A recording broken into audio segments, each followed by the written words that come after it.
brought here by my parents, and so I've been coming here all my life.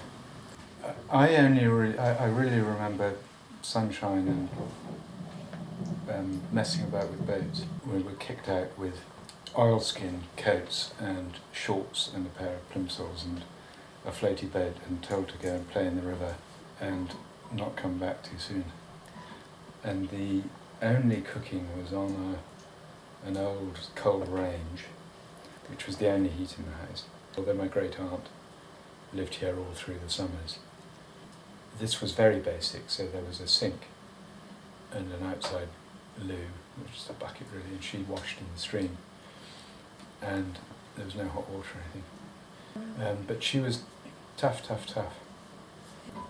She married a guy who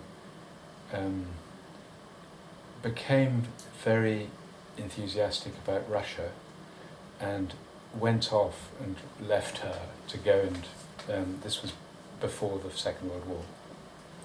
He had been a district commissioner in the Sudan, and they were in Sudan during the rebellion there, or perhaps civil war. Anyway, he went off, and when he came back, she never really forgave him, and he was a paying guest in her house. So if you went there, he did all the washing up and scuttled about in the back, and she never really spoke to him. And then when he died, she was completely heartbroken. When I was about 16, my great aunt couldn't manage it anymore, and we took it over. It was by that stage rather derelict, and Dad and I gradually refurbished it. And then I had a lot of friends come from school,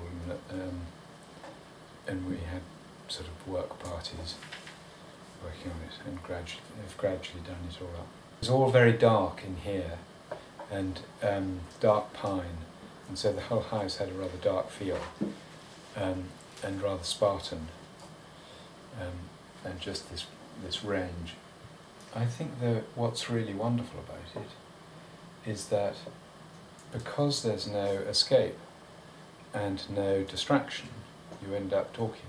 I get up whenever I can, probably 4 or 5 times a year, because I'm usually building or cutting up wood or mending.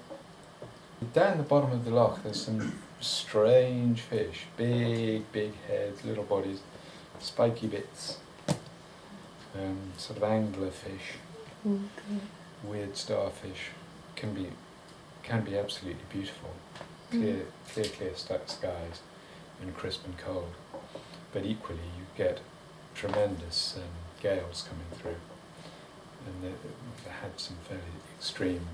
I had the odd hurricane through the loch, ripping up all the trees. It all belongs to the estate, which belongs to my uncle, my cousin now, and so we've only ever been tenants of it.